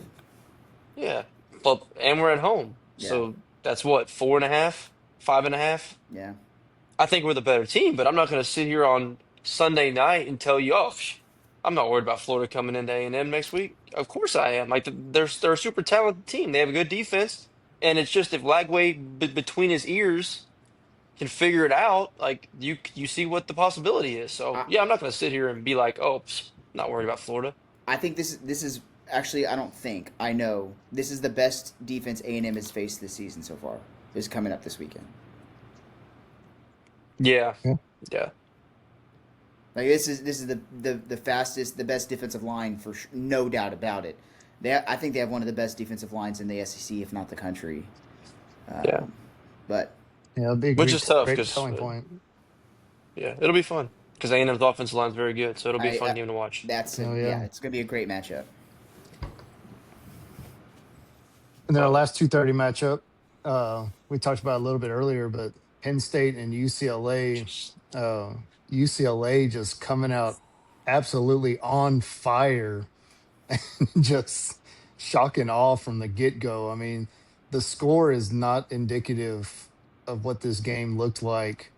I mean, UCLA was just, I mean, they were all over the field. I mean, they were just Nico, never man, trailed. Yeah, I mean, it was Nico had just 5 touchdowns. 24 and a Like, half point underdogs and won the game. Can I have the first commentary on this one? Go go. ahead. Um, Whoever wants to, please go ahead and roast me on TikTok. I was completely wrong. Any Ohio State fans, I had the James Franklin take completely wrong. I said he was going to be able to do it. I was high on Drew Aller, completely wrong. I was high on Penn State's defense. I'm an idiot. I was very high on their two-headed running back monster. Ends up being a awful stable of running backs somehow. So anybody on TikTok, please come at me. Just roast me. I was completely wrong. I thought James Franklin could do it. He can't win a big game. He's going to be gone by the end of the season. Penn State has had enough. There's going to be another opening in the coaching carousel coming up. Absolutely. I I With this much I already talent, looked, dude. I already looked. what's his There's buyout? one. There's one 48 million. Mm. Because James Franklin was gonna be my hike. Because I was gonna say James Franklin needs to get his hiking shoes ready. Because that once that man loses to Ohio State later this year, that's it. They're gonna be done. And then I saw he had a $48 million buyout, and I'm not quite sure Penn State's got the backing to just fork that forward uh, in the NIL era. Because you got to think about that with buyouts too, guys. Like that's money that could be going into NIL. Absolutely. So to give it Yeah. to a coach to not coach your team is a little crazy. And that's coming from a guy who's very spoiled with the money that gets funded into his program. So we were able to do something like that, but that's not how most teams are able to operate. No. So yes, Lucas, you're exactly right. James Franklin would be fired. This is a fireable offense, but I don't think they can afford $48 million. So I think he'll probably still be there. But yeah, Brian, we might have to unpin that TikTok because uh, Dude, I'm that's a surprised bad we didn't get a it's a wave of comments this that's weekend a already. Like, it's a bad look on our end. Yep, just have this clip ready to go for TikTok. Let them roast I'll say me. I already got it Um, timestamped for in case I yeah, don't get the magic clip. I'm just gonna post it on there myself. Like, Yeah, Please. yeah. Hey, I was too, dude. I'm right there with you, Lucas. I mean, Yo, they were all we all right. were. I mean, we. I I'll was say all completely of us, wrong. yeah.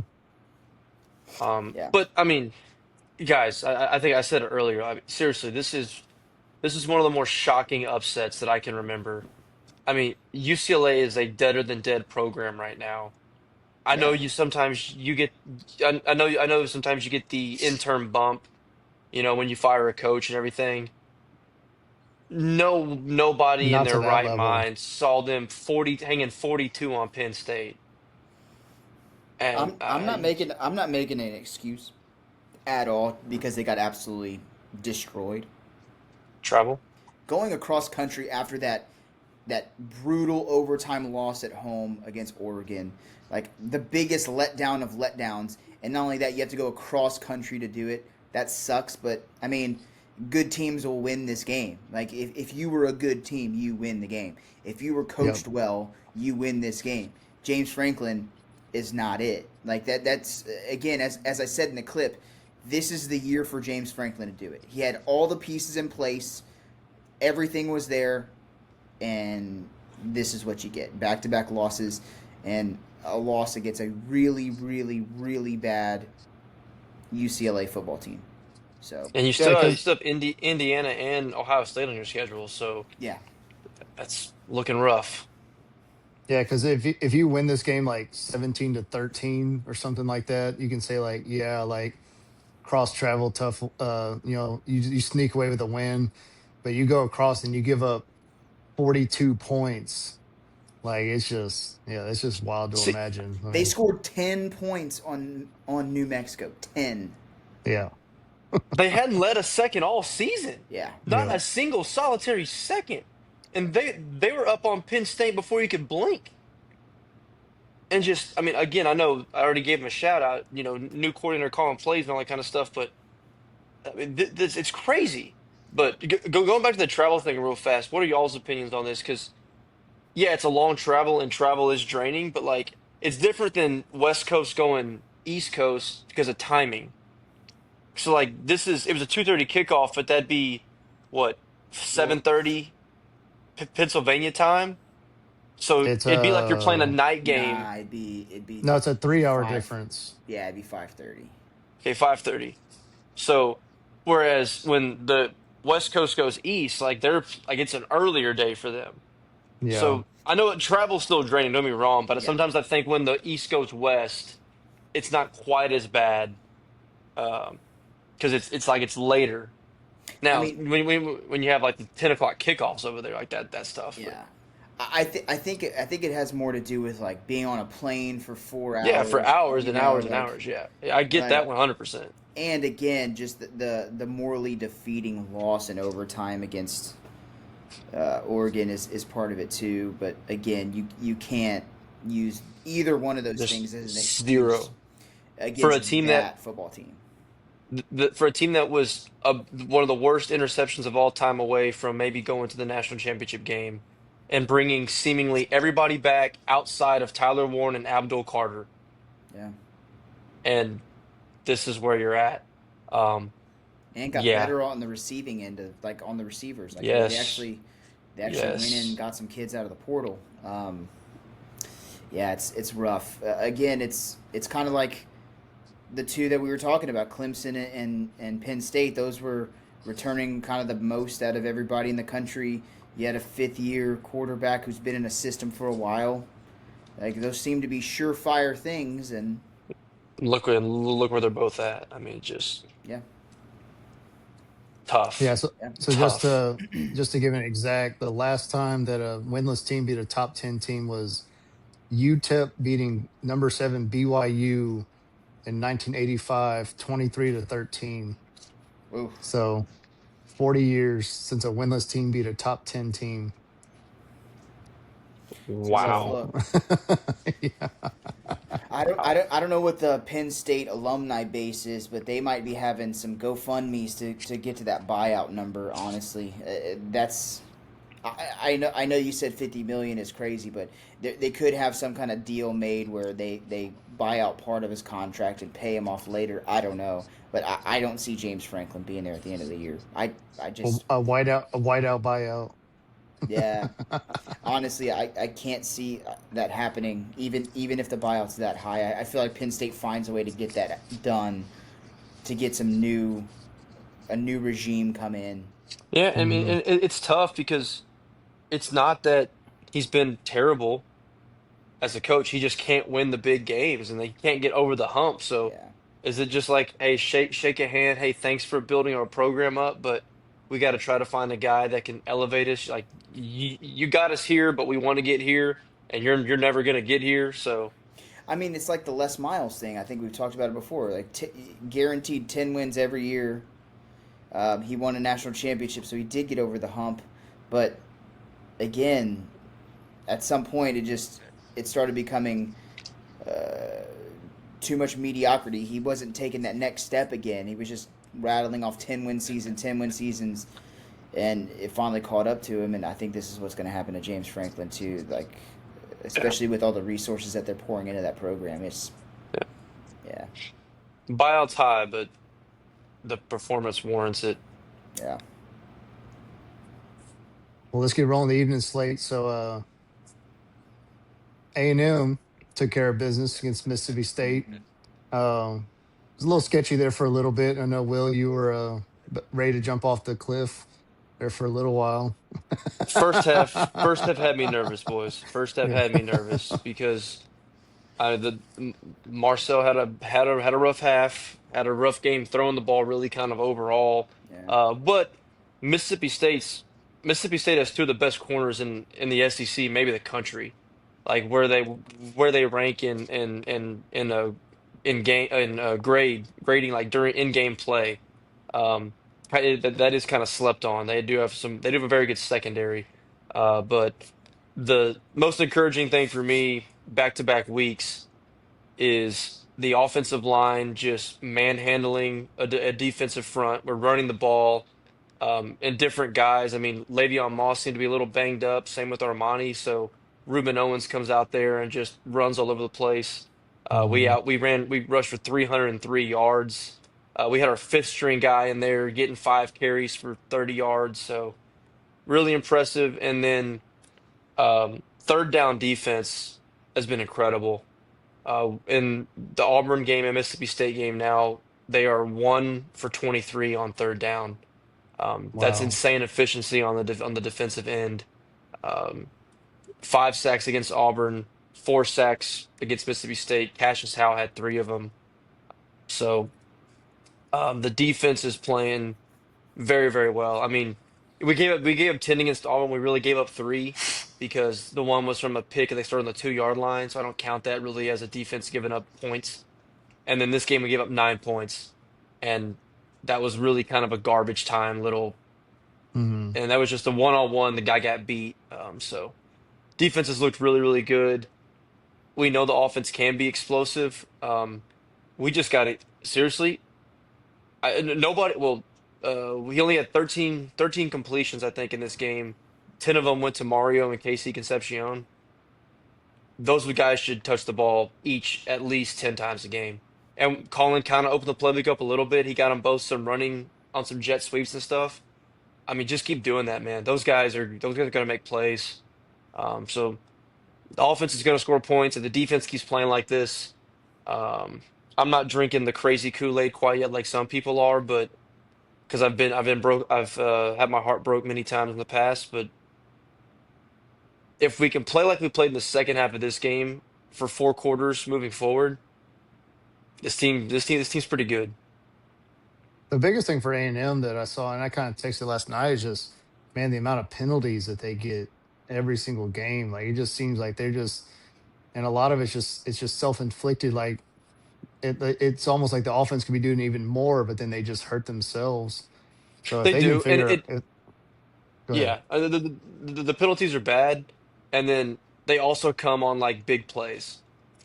Like we don't get a holding penalty when we had a 1 yard rush. We get a holding penalty when we break away a 35 yarder. Yeah. Or last night we had a punt return back down to the 12-yard line, and it gets called back for a hold. It's like double compound because it's happening on big chunk plays, which obviously I guess if there was a penalty, it's probably why the play was a chunk play because somebody was doing something they're not supposed to. But still, yeah, you're exactly right, Brian. We got to clean up the penalties because it definitely is hurting. But with that many penalties against Auburn, 9 more again last night, and you still dominate I mean, thoroughly dominate a Mississippi State team that again is not. They're definitely not the 2-10 Mississippi State of last year. I think No. they're a frisky football team. Hated to see Fluff Bothwell go down late in the game that meant nothing at that point. Um, that's one of my favorite names to say, but he's a very good running back. He's helped that offense tremendously. He's one of the top, I think he's top three rusher in the SEC, come out of South Alabama, but they haven't come out with it yet. But he had to get carted off, so it seems it was probably pretty significant. So that I hate to see that for a team that's kind of coming up. Your running back goes down in a 20-point ball game for no reason, so that was tough. But Yeah, yeah, for I mean, sure. I'm excited. I'll take the win. A lot more excited after this than the Auburn win, and look forward to Florida. My biggest takeaway in the game, though, is A&M's pass rush. Like Shapen was, he could not settle in the pocket at all. Like you could tell Mm-mm. in the first half, he was getting visibly frustrated with his offensive line. They were whiffing on blocks. A&M was doing exotic blitzes, and they just couldn't figure it out. I think crowd noise obviously plays a part in that too, right? Communication on the offensive line, but I mean, he just couldn't get comfortable in the pocket all game, and the way that offense runs, how they go fast like that, like they just couldn't get in a rhythm, which has a lot to do with A&M's defensive line, who played very well. And so, yeah, if A&M rushes the passer like that every game, causes chaos like that, I mean, they're going to be in every game they play. Um, and then obviously we know their offense can pop off for 40, or it could score 16 and still get a win because the defense can kind of back that up. So A&M can win in a lot of ways, which makes them dangerous. And again, offensively, they could play a lot of ways too. They could throw the ball around the yard. They can line up under center and just run it down your throat. So yeah, definitely a good win against a much improved Mississippi State team. But again, as I mentioned earlier, I think we'll really know how good A&M's offense is this weekend whenever they face a really good defensive line and a good matchup with A&M's offensive line in Florida, If you love to watch the trenches of football, tune into this game this weekend. It's going to be a trench war. for sure. Be fun. And then the last game of the weekend, Miami and Florida State. So again, another game where the score didn't really indicate what the game was like. I mean, Miami pretty much did whatever they wanted from the get go. I mean, it was low score in the beginning. I mean, Florida State scored first, went up 3-0, and then Miami rattled off 28 straight points, and it was 28-3. Florida State tried to make a late run, made it 28-22. Just not able to make it work. I mean, kind of the biggest thing, for me is like watching some of the throws that Carson Beck made. I mean, it kind of does show, it kind of goes back to like the hype that's been around the guy. I mean, he can still make great throws. I mean, he runs a good offense. And I know one of the biggest things, I think somebody asked you in the chat, Lucas, but like CJ Daniels, they were talking about him at LSU, how he pretty much did nothing. And now he's Miami's top receiver, I think, this year. So I mean, Or he's two. definitely our number two Kadarius receiver. Tony. Yeah. Oh yeah, Yeah, Tony. So Tony's unbelievable. yeah, But but CJ Daniels definitely been contributing and playing well. So yes, Absolutely. CJ Daniels was also hurt for 90% of last year as well. That was another thing. So, which played a part into why he didn't play. But again, at LSU, you can find yourself at the bottom of a depth chart at the wide receiver position pretty quickly. for Um, sure. and so, yeah, it was just one of those things. If I'm not mistaken, I think he's from the Miami area as well. So I think one of those things where he wasn't seeing playing time, wanted to move back home, that kind of thing. Um, but yeah, Miami looked good. They went on the road, got a big win. Again, we had that in the AC preview. We had the Carson Beck conversation. I mean, we talked about it. I mean, he was scouts were high on him for a reason. I think getting out of Georgia was probably the best thing for his career, as it's probably going Hmm. to come out and once he gets drafted, all that good stuff. But um, Yeah, a lot of people are really high on Miami. Again, I think Miami's a good football team. I think they're a good football team, but again, I think they're on par with a lot of other teams, right? If they played in the SEC, if they played A&M, Texas, LSU, Alabama, Georgia every week, I mean, they might have a few losses in there as well. But I think they'll probably run Maybe, away yeah. with the ACC. Yeah, Yeah. I agree. I agree with that. I think there's a conversation too though with Florida State because I think they talked about it last night about how Florida State they control and they whip up on Alabama, so then everybody automatically pushes them back up. Well, now they're down to 3-2, 0-2 in conference. So it's we're quick to glorify teams because of one big win, and so it's like is Florida State back to where they should be, or are they just they had one really good win? Yeah, they're probably still not a bad team, but I mean they're still not at the level that people thought that they were initially when they got up to what number 8 at one point. I mean, I Yeah, think I think there's definitely a conversation for that as well that they're not quite back to that level. but I also think there's also another angle to look at that, right? They're a bobbled catch away in the end zone from having one loss and beating Virginia, True. right? It's those little things that, again, there's a lot of good teams that can beat all these other good teams. Yeah. We could be talking about, oh, they have one loss to Miami by whatever the 6 points is their only loss of the season. They went and beat Alabama, who that looks like a really good win now. And so, again, with the sky is falling thing, right? I think Florida State's still a good football team. Uh, Obviously, a few breaks didn't go their way in that Virginia game, and they lost it. It happens. Virginia's a good football team, as we can now see, um, and so I don't know. Just like Miami, like they're a good football team.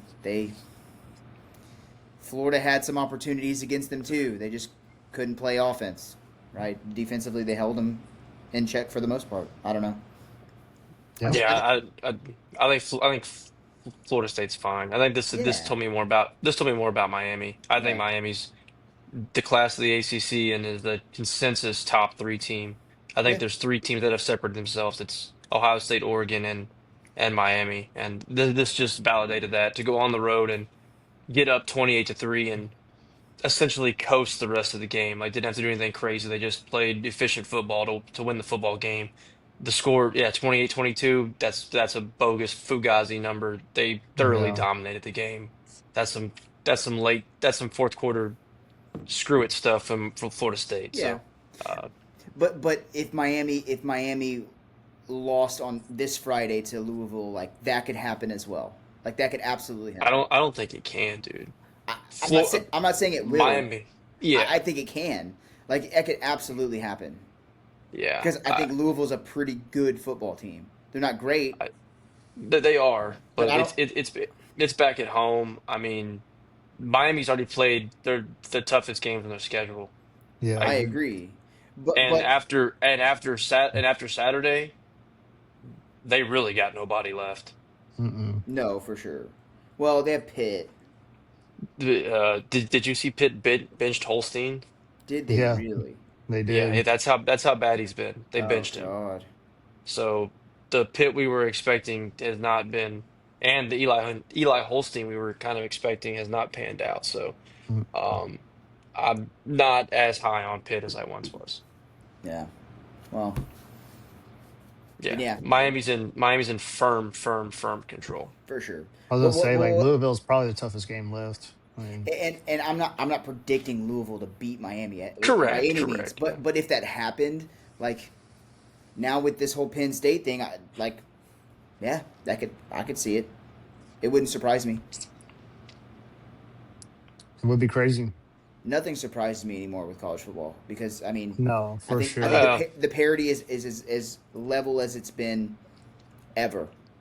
Well, oh outside of yeah, UCLA beating that's Penn State, 100%. yeah, I agree. Yeah, that surprised me. That thoroughly shocked me. Yeah. But I agree. I agree, but Louisville's roster compared to Miami's is way closer than No, that. for sure. No, but Like you said that's nothing what Oh, I'm surprises saying. me. So I was saying, like, absolutely, absolutely. yeah. Like Miller Moss was the starting quarterback of USC last year. Like, could he go off for one game? Yeah, he could.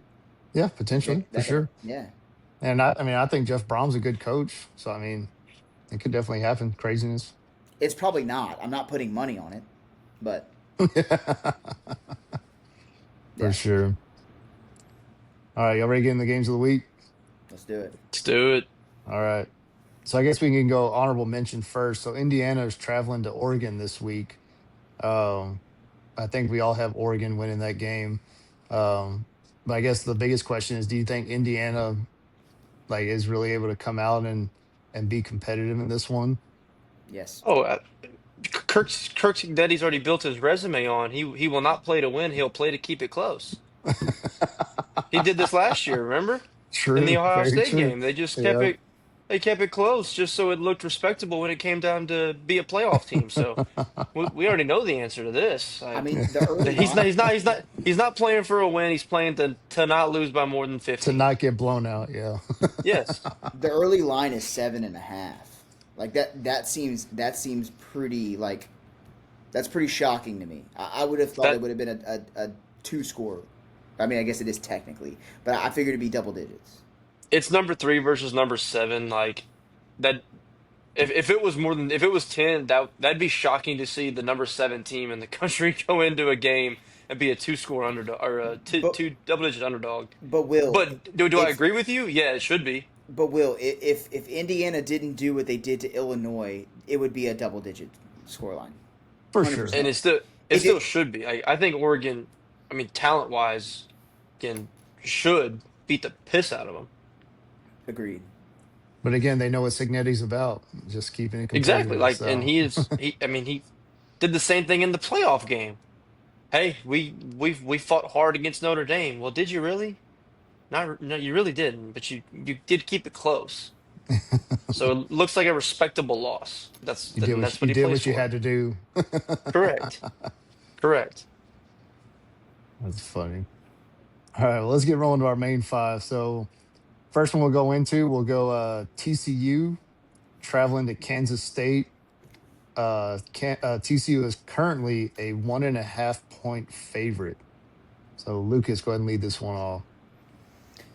Oh man, I'm gonna go ahead and roll with TCU. I don't think Kansas State's very good.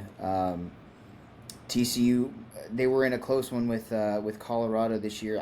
I honestly thought Colorado. I mean, I thought TCU was going to blow the doors off of Colorado, just because of what happened a few years ago when TCU was coming off that national championship. Dion's first game as Colorado, they went to TCU and beat them. So I thought TCU was going to blow the doors off of them this year. It's like almost like a revenge kind of thing. But no, I think TCU takes care of business and Kansas State continues to falter. But it is interesting that the line is that close. So obviously Vegas pretty much has it as a coin flip. So I'm sure they do for a reason. Yeah, I'm sure Vegas is still a little confused on Kansas State with how bad they were played, and then they almost beat Baylor, who's not a Yeah, bad team. So it's kind of like, what are they really? for sure. But about you, Will? Yeah. TCU being a road favorite should kind of tell you all you need to know about how they view the game. Um, it was impressive what Kansas State did coming into Baylor, coming on the road, and winning the game until they didn't. I mean, it seemed like they were going to win that football game. Looked more like the team that I preseason thought they were going to be, but based off the full body of work of what I've seen, I'm going to treat that as more of a one-off. I'm not saying that Avery Johnson's going to go out and do what he did Saturday every week. And I just trust TCU a little more from what I've seen, even though they've been in some close games, closer games than I thought they'd be in. Um, Even the loss at Arizona State, that was kind of on them. I think they thought they had it won, and they lost it there at the end. So I trust TCU more, so I'm gonna roll TCU, but it probably is a coin flip game, but I'm gonna trust TCU. I'll uh I'll take the other side. I'll go Kansas State. So Yeah. I think they're Fair. getting to I think they're getting to a point where they're kind of desperate. It's a big game at home for them, so I could see them really, just trying to come out and make a statement that they are still relevant. Um, I mean, they just got to find a way. I think if they can stay with their system of letting Avery Johnson be a true dual threat quarterback, I think that's what's going to give them the best shot.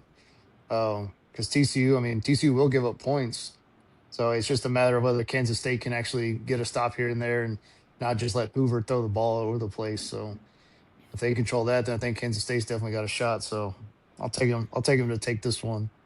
That is a stinky line. Yeah. Yeah. Kansas State's also just playing screw it football now because the season's over. So, like, now just open the playbook and do whatever. Like, why not? You're 2-4. So, Hey, 1-1 in conference, or 1-2, I guess now in conference. So yeah, no. yeah, they're trying to figure it out. All right, let's go. Alabama at Missouri. So Alabama is currently a 3.5 point favorite. So Will, Yeah, this one's tough. Because I do like Mizzou a lot. Uh, Per Perpula's been good, and Ahmad Hardy is very good. So this one's tough for me. And if you'd have asked me this a couple weeks ago, I'm probably taking Mizzou.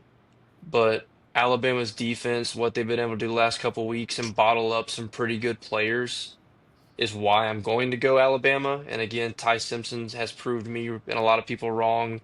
He's been a good quarterback out after the Florida State game. He's been very efficient, and the defense is starting to look like the Bama defense we expected. And Missouri hasn't seen anything like that this year. So for that reason, I'm going Bama. Even though I think Mizzou is a very good football team, but they haven't had to play this kind of caliber yet. I like it. Lucas, I'm going to take Mizzou. Yeah, I mean it's I think this is one of those ones where Alabama slips up, right? It's not the Nick Saban run Alabama, and I think they put a lot of eggs in the Vanderbilt basket this week from being embarrassed last year. That going on the road to Missouri, which again, it's not like a super hostile environment by any means, but I think Missouri as a football team is probably more talented than Vanderbilt is, if I'm being honest. And um, yeah, I think Missouri comes out. Purpula kind of goes off a little bit against Alabama, who's, I mean, they have been doing okay recently, but they are suspect on the back end of that defense. Their secondary isn't that great. We saw kind of Georgia expose it a little bit in that game, especially in the second half. So yeah, give me Missouri at home to get the win here. I like it. Um, man, I think I'm going to take Missouri too. I was kind of looking at their stats, kind of like over like the past, like over their season. Um, Obviously not comparing the two teams at all, but against South Carolina 2 weeks ago, their leading rusher was Lenore Sellers with 5 yards rushing. So I mean, I think that their rush defense is really good. So if they can contain Jam Miller and make Ty Simpson like try to lead it, I think that's what's going to kind of give them fits. And I think that's what Missouri's going to have their best chance of winning that game. So um, I think they'll have some success there. To be a great home environment for them. Like you said, Lucas, Alabama coming off that big game against Vanderbilt, kind of a little bit of a letdown coming ahead. So so I could definitely see them sneaking up and getting this one out. So I'll take I'll take Missouri in this one. Another point as well. Missouri is also coming off of a bye, so that's Well, another. it's technically kind of like a double bye because they played UMass the week before. Yeah. So So they're true. ready to they've been roll. preparing for this for 3 weeks. And Alabama has Tennessee that they're probably looking forward to as well. So different factors going into that one. Yeah, a little sneaky spot for Bama for sure. Definitely. All right, well, our next one is Michigan traveling to USC. USC is currently a 1.5 point favorite. So, Lucas, you gonna lead this one on? I'm taking my dark horse, man. I'm gonna take USC at home. Um, What time's kickoff? Let me Let's see. see. I guess it's going the other way, but kickoff is at 6:30 p.m. So that'll Mm, be what Michigan time? What, like 8:30, 9:30? maybe Yeah, 9:30. Yeah. man. Uh, give me USC at home. Um, I think USC, their defensive front is tremendously improved. Michigan's going to try to run the ball like they always do. Um, yeah, and I think USC wins. I think my dark horse comes out on top on this one. I like it. I like it. Well, I don't like this game at all. I don't like either one of these coaches. I don't particularly love, I don't particularly trust anything I've seen from either of these two teams. I have absolutely not a single clue who to pick. And I was trying to see if I had a quarter because I was literally just gonna flip a coin and whichever it landed on is who I'm going with. I don't have a single solitary clue. Um I I'm I'm gonna go USC. I'm going USC strictly because my has been really good. They're at home. Michigan has to travel, and I think I dislike Sharon more than I dislike Lincoln Riley. So nothing to do with really what's going on in the field or what I've seen. Just I don't like him. So give me USC. Sound. I'll take Michigan. I'll take them to go on the road, win the game. I think it's gonna be electric. Playing, being the Rose Bowl 6:30 on a Saturday. So, um, obviously not one of the probably one of the biggest loud crowds you hear about, but I think a big thing will be, one of the biggest factors will be the time difference for sure. But I think if Justice Haynes can continue to have success and Bryce Underwood can unload a little bit, then I think Michigan can have a lot of success. So I'll take Michigan to get a big win on the road here. But kind of agree with you too, Will. It's kind of one of those games where you never know from either team what you're gonna get. So all right, let's keep rolling. Let's go Georgia at Auburn. Georgia is a 3.5 point favorite currently.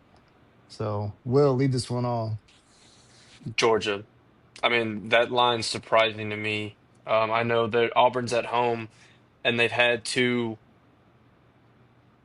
rough losses on the road recently, but Jackson Arnold just is not playing good quarterback.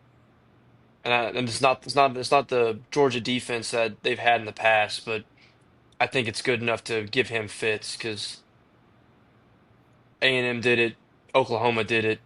I see no reason why Georgia can't do it. If they watched any game film from those two games, they should be able to figure out pretty quick what they need to do to put him in a little bit of a sticky situation, make him make some decisions. And they just give up sacks. The offensive line gives up sacks, and Jackson Arnold takes sacks.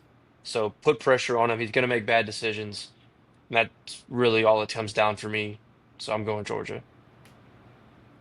Lucas. I'm going Auburn. I I'm going Auburn just because Georgia's an awful road football team. I think Auburn's defense is actually pretty good. They held A&M in check. Obviously, they couldn't generate much offense, but I think Jackson Arnold being at home is different than him being on the road. Um, and so I think he figures it out a little bit, and they get the win, big upset against Georgia, who I don't think is as good as the Georgia we know of past. So again, I think this is that parity thing, and that's why the line is what it is. Vegas knows something, and I think Auburn is. This is one of those games where we talk about them playing spoiler, winning games they shouldn't win. I think this is probably one of them. I'm gonna go Georgia, just because I mean a lot of it goes off of just what I've seen from Auburn's offense, kind of what Will's talking about. I don't know if their offense is gonna be able to get any kind of efficiency. I know it's at home, so I think it'll be better, but I think Georgia's just a better team right now. So I'll take Georgia to take this one. Coleman over yards, book it. He's got to get on the ball, Yeah, Lucas. that's what I'm Yeah. saying. He's going to He book it, has to. book it, dude. Right. Same thing I said about Alabama's back into their defense, dude. Ryan Williams was running behind their safeties all game. He just dropped a wide open touchdown. Like that secondary is gettable. It's gettable if you have competent quarterback play. I mean, Ty Simpson couldn't hit Ryan Williams either. He hit him, he dropped it. Well, I guess that's true. Yeah. Fair, fair, fair. All right, let's get our last one. We got Oklahoma and Texas playing in the Cotton Bowl.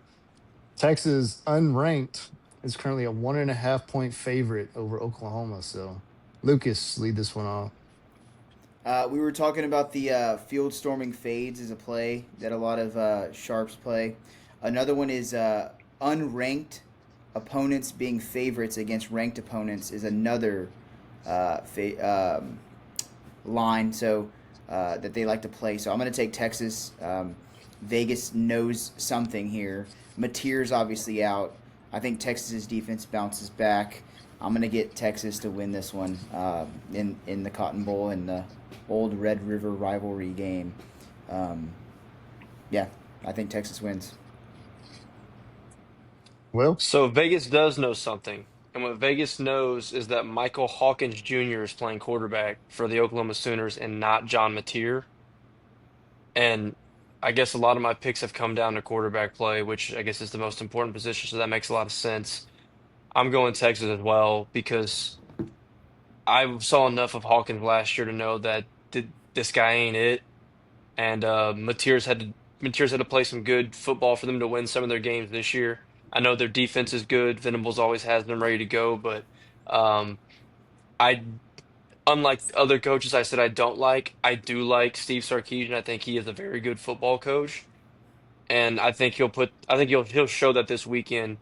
And Texas is going to play with some urgency, like, hey, we got to start figuring things out if we're going to get where we've been the last couple years. I think they get there. I think they beat Oklahoma. I really think the play here is the under as well. Don't sleep on the under. It's 42.5. I think this is gonna be Yeah, a low scoring game. yeah, I like that Defenses are play. gonna show it. I can see this being like a 20-14 kind of ball game. Yeah. Yeah, I'm picking Texas as well for the exact reason that Will said is I remember watching Hawkins against Texas last year and the dude could do absolutely nothing. And it was just horrible to watch. I mean, just I looked at his stats against Kent State. He went 14 for 24 for 162 yards against Kent State. So I know Oklahoma's defense is good and that's what's going to keep it low scoring, but man, I don't see any way that Hawkins is going to be able to get anything going. And I know Texas is definitely going to be ready to play after losing that one against Florida. So it's going to be it should be a good one in the Cotton Bowl, the old neutral site game that I know you love so much, Lucas. So, Dude, just do home and home. Like, just do it. but it's never going to happen though. Traditionalists will Unfortunately, never let it. stupid. Yeah. So, so yeah, there's our games. Y'all got anything else? I think that's it. All I'm right. good. Well, we appreciate everybody watching. Continue to like, subscribe, share, tell your friends, tell your family. Continue to comment your posts. I'll try to get an update next week for our standings for all of our picks. So thank you to those that keep participating, keep sending those in. And until next time, we'll see you next week. See ya.